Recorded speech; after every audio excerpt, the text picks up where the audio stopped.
everyone, it's Anthony back with another video here on Single and Placing. Hi. I hope you've had an excellent day, or you hope you're having a good day, good weekend, evening, whatever you've got going on. And welcome to the final video in this series this week that has been so much fun to film and record and share with you all, but we're here. This is the finish, reveal, and review of Composition Monumentale by Auguste Herbin. This is a kit, or a painting that was done in 1919, and it is an abstract art piece that Robyn over at Distracted by Diamonds was so generous to send me for a sneak peek, and me being me, the sneak peek was built into a whole week-long series, and yeah, kind of coincided right in line with me wanting to do more of this kind of stuff, exploring artworks and genres and stuff on my channel. So it was just like perfect timing. But without further ado, let's go ahead and reveal the canvas. This is going to be a little bit more of a long form finish and reveal because there's a lot of stuff that I want to go over, not only about the kit, but some other things too. So let's go ahead and let's do it. Let's just do it. Oh my gosh. I get so excited every time I see this canvas. I've had it done for a couple of days now. Oh my gosh. Just try to get that aligned in camera. How does that look? How does that look, everyone? Oh my gosh, it's so cool. So there you go. There it is. So this is a 62 by 85 centimeter square drill canvas with 47 colors. I didn't do any enhancements to this whatsoever. What you see is what you get as far as what's included in the kit. And yeah, this came together just like beautifully. I love it. I love it. Let me grab my logbook because I've got some details there for you as well. Sorry, of course, the neighbors put their dog out back, and I think they left him out there. I don't know, to play or go potty, but he's barking for attention. So if you do hear a couple barks here and there, it's not Apollo. He's fine. He's laying down right outside the door. So, okay. So if you remember, just to recap, we did the unboxing of this. We did the kitten chat of this. We even ran around to the Clifford Still Museum, as well as the Cheese Importers Shop, and just tried to have a taste for what we could find as far as abstract art and French culture and cuisine, as much as you can in Colorado, you know, and some interesting places. So I hope you really enjoyed that, that video, and now we're here. It's done. So let's go ahead and talk a little bit about just generalizations about my experience working on the kit itself. This was a blast to work on. I think this was an incredibly engaging kit that really held my interest and kept me working through it rather quickly. There is really large sections of color blocking here, but there's also going to be a fair amount of confetti, mainly on these more detailed areas along the borders here, like on either side, here and here, even up there a little bit.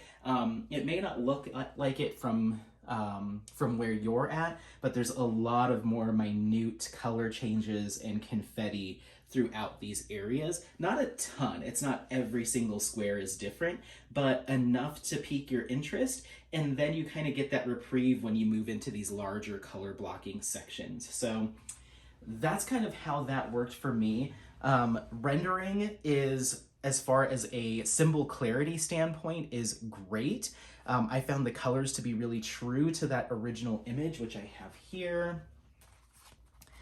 And I really felt like how this was all manufactured did justice to this original piece. So there's that there. Other than that, really great overall. I mean, I've always had a positive experience with my Distracted by Diamonds kits, be it round or square, and this is no different. I had a great time working on this, and it's absolutely one that I would come back to. I would say, as far as a difficulty level, For me, I found this to also be one of the most challenging kits that I've worked on, and I kept saying technically challenging, and I don't know if technical or not technical is the right term when you're talking about diamond painting, but that's the closest thing that I can equate it to. And one of what makes me say that is I really wanted this kit to churn out as clean and as crisp as possible because I wanted to do the image proud. I wanted to do Robyn and Distracted by Diamonds proud. So I was paying special attention to like anytime you have these like harder color lines or these differentiations between light and dark, or when we have these curves that come up, I wanted those to be really clean. So I was paying special attention to my placement there. In addition to that, these lighter colors here of color blocking that are just so massive, they really can lend themselves to needing a special or more of an attentive eye when you're doing your multi-placing. So for me, since I'm not a very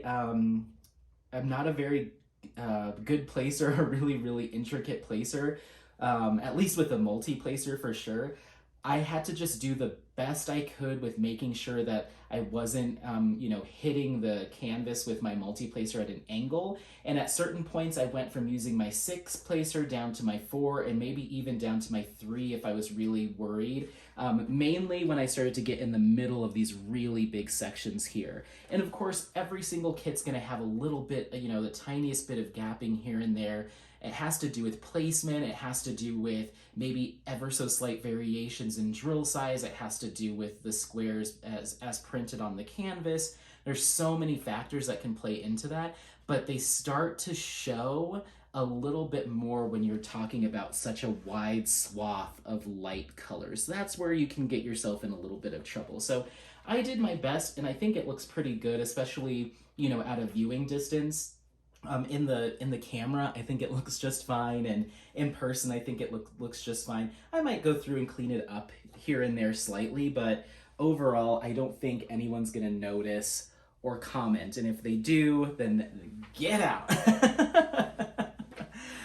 But it's something to be aware of. If you're someone that likes to blast through color blocking with like that 10, 12, 15 placer, and you can get a little bit messy sometimes, I would suggest if you decide to go for this kit or a kit of similar style, pace yourself a little bit in these light when you're working with such a big amount of lighter tones. I had the same hand, same attention while doing the darker colors, and you can just see how much more clean and solid that looks as compared to some of your lighter tones. So just pay special attention to that as you're going through and placing. I mean, I even see the seam right here where I brought these two together. And so usually I'll just go through with my fingernail and just try to clean that up and even that up and basically just split the difference. So, I mean, you can always go through and clean up afterwards, but I just wanted to be very transparent, be mindful of those super light colors when you're working with such a huge expanse of color blocking.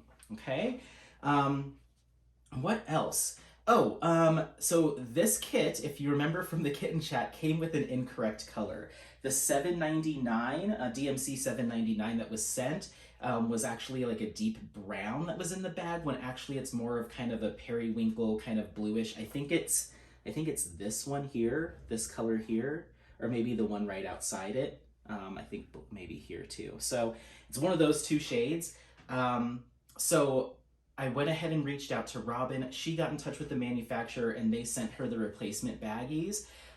So keep that in mind. If you do order this kit, you will have a bag of those drills affixed to the outside of the box. Robyn isn't gonna open all the cellophane and repackage it all. That would just be kind of crazy for one color. She's just gonna put them on the outside, similar to how you'll usually get like some samples of like any special drills or any goodies. It'll just be affixed to the outside of the box. So when you open up your bag, make sure that you look for those, hunt those down before you throw the bag away, just in case they're in the bag still. So just keep that in mind, that it is remedied, but it's going to be in addition to the kit, what's inside the kit. So keep that in mind too when you're kitting up, that you're going to want to swap out that $7.99 that's in the kit for the extra bag that you've received separately. Okay, awesome. Other than that, amazing quality. Like I said, everything was fantastic to work on. The one last thing that I will mention, and it's not necessarily a con, it's more of, I think some people will notice this and or not care for it, but I don't see it as a problem at all. In fact, I see it as a bonus, cherry on top, kind of. So when you look at these large color blocking sections here, when you look at some of this here and here, you're gonna notice just the way that this image has been rendered, that there's these transitions of colors kind of from light to dark, dark to light, and here as well, kind of lighter and darker here. It can look a little bit, I don't know, I guess jarring is the best word that I could use to describe it, because your mind, if you were to look at the original image, might expect or think to see all of this be one big color, all of this to be one big color, the same here. But when you take a closer look at the original image, and I'll do my very best with this is just from the sticker sheet and my camera.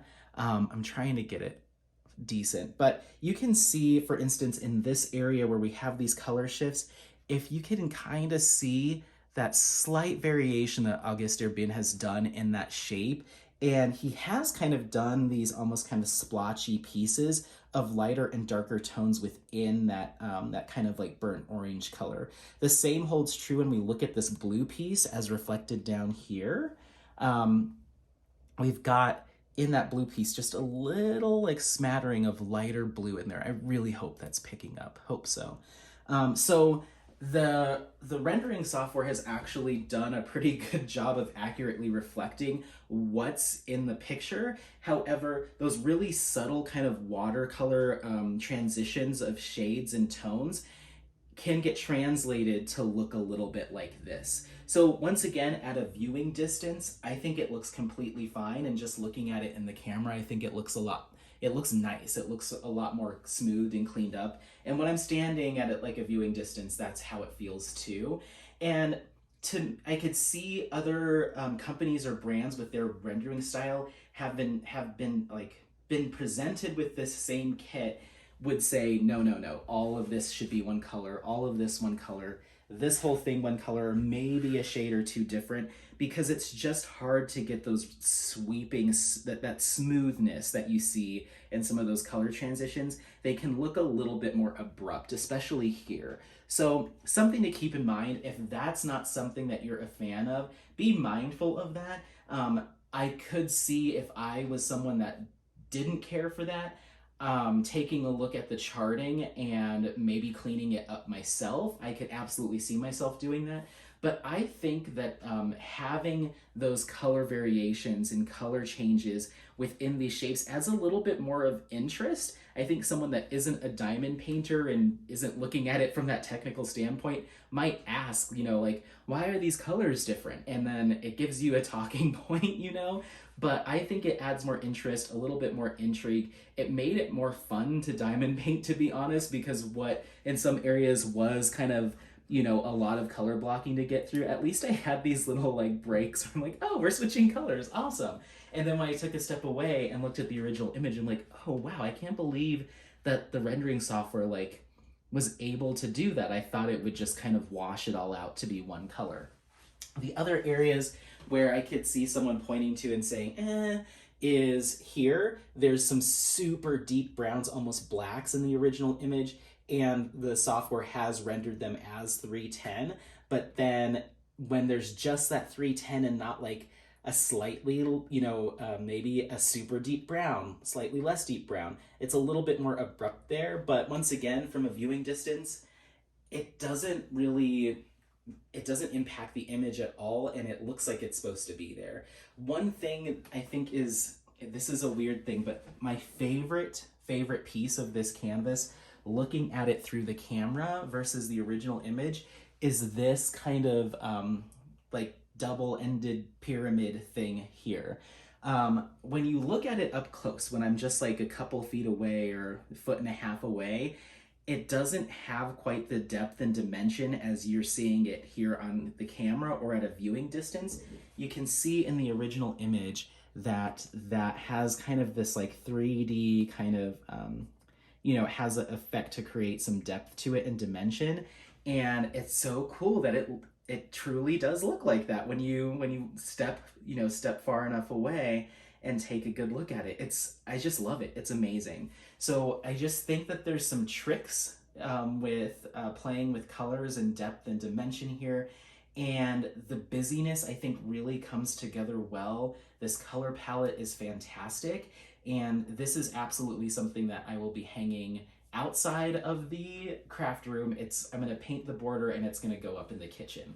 So this is gonna be kind of a focal piece of the home for me right now, or of my home, because it's just so, I think it's very captivating and there's so much to look at, but also it kind of is, yeah, kind of congealed in a way that makes sense. I don't know, I hope that makes sense. But yeah, it's just really cool. Even here, again, you can see on this far end, there's this transition from brown up to kind of more of like an autumn kind of reddish orange, and then more of a true orange.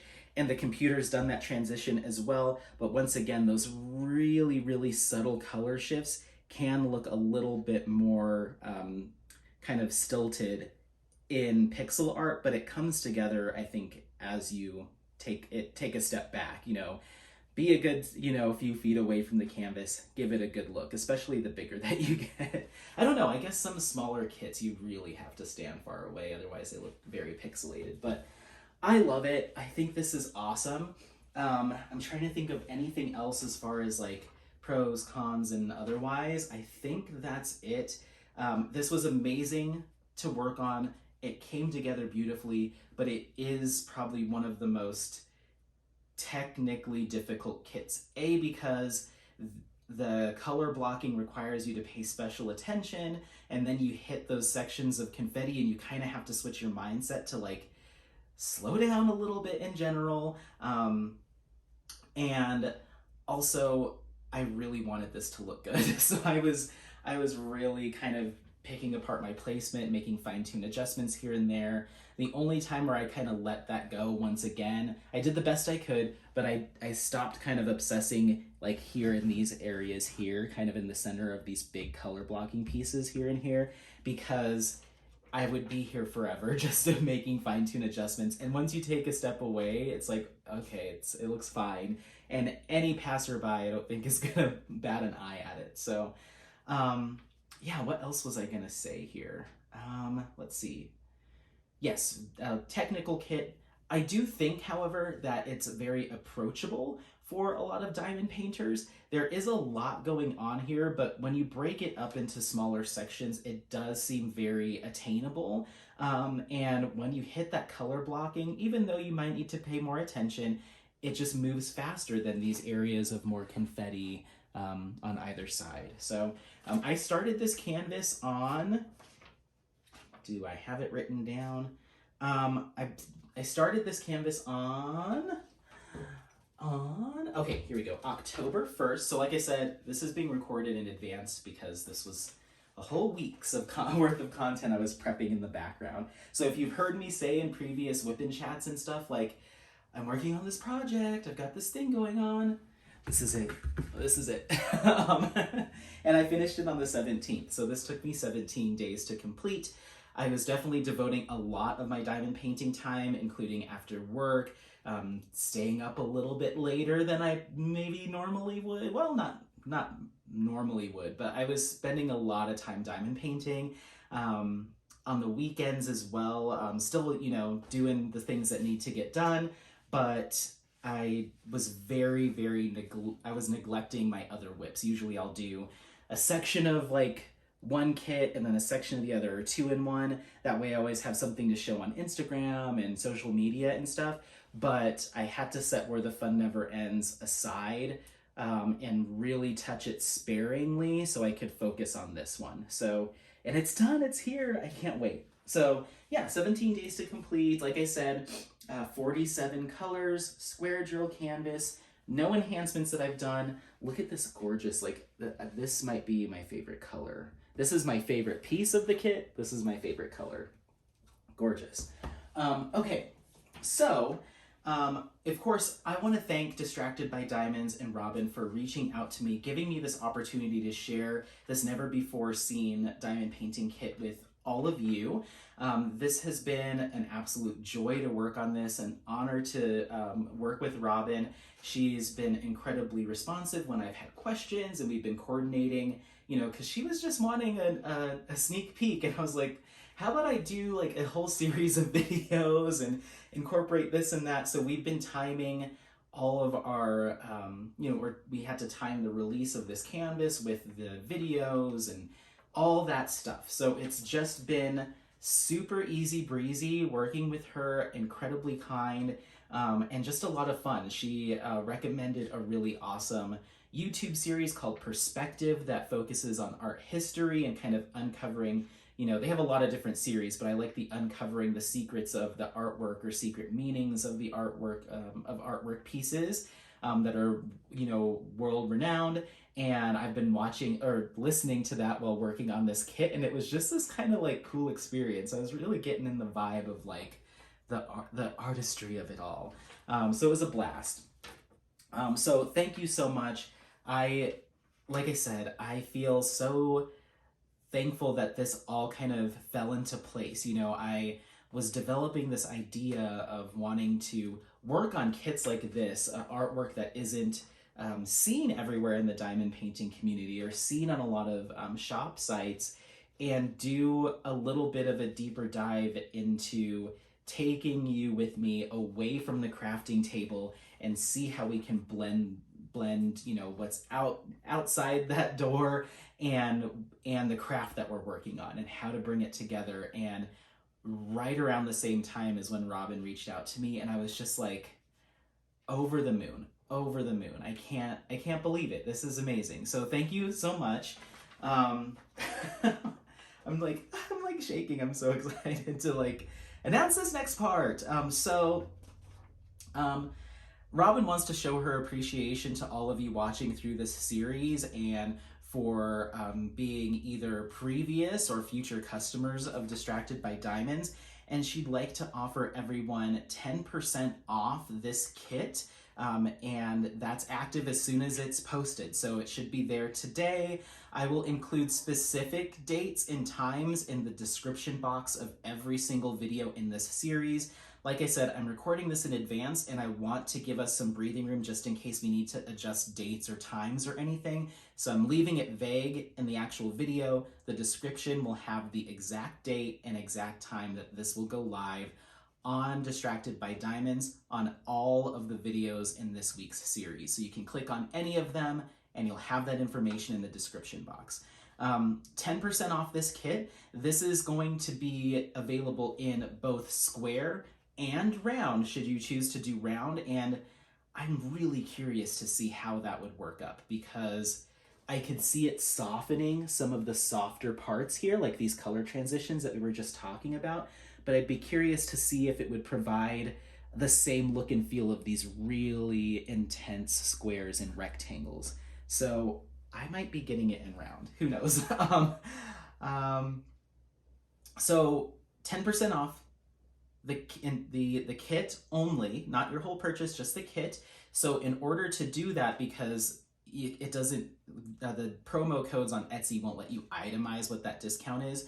So you're gonna purchase this kit just as normal, but I need you to put in your comments section of your purchase or the comments section specific to the item, either or both.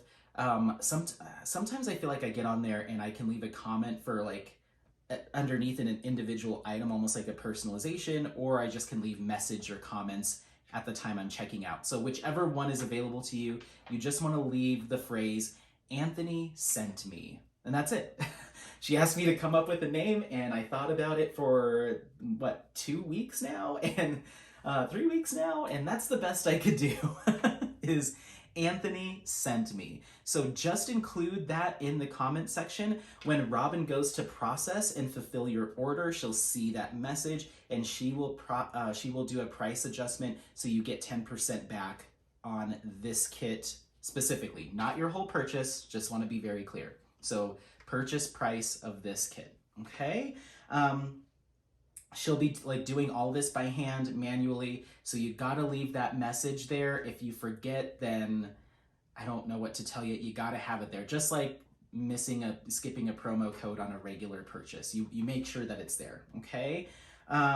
This is going to be a limited release, one run of this kit, both in square and round. So I would suggest, if this is speaking to you, if you're seeing this and you're like, I want to give this a shot, I can't wait to get started, I would suggest heading over there. But regardless, Distracted by Diamonds is one of my favorite diamond painting shops to get kits from, mainly because this is the kind of stuff that you're gonna see there.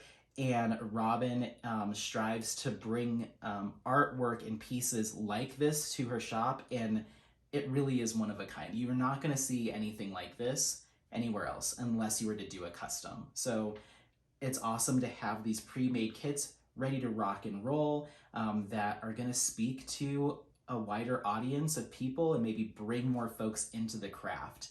So I'm just so excited. This is incredible. I just want to encourage everyone to keep diamond painting, keep an open mind, be willing to explore styles of artwork, maybe even step outside of your comfort zone once in a while to try an artwork style or type that is completely foreign to you or you didn't think that you would like. And you really might be surprised with how much you enjoy it and how great it looks either in your craft room or in your home or in your office or even stuffed under a bed. Thank you guys so much. This has just been really cool.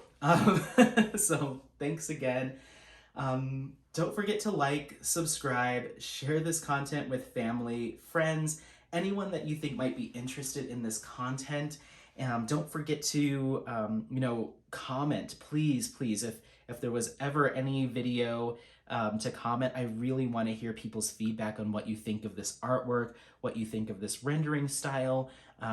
All of that feedback is going to help not only me to kind of see where the community's at or see what people's interests are, but it might help Robyn to decide if she wants to pursue more artwork of this style or this genre or this artist.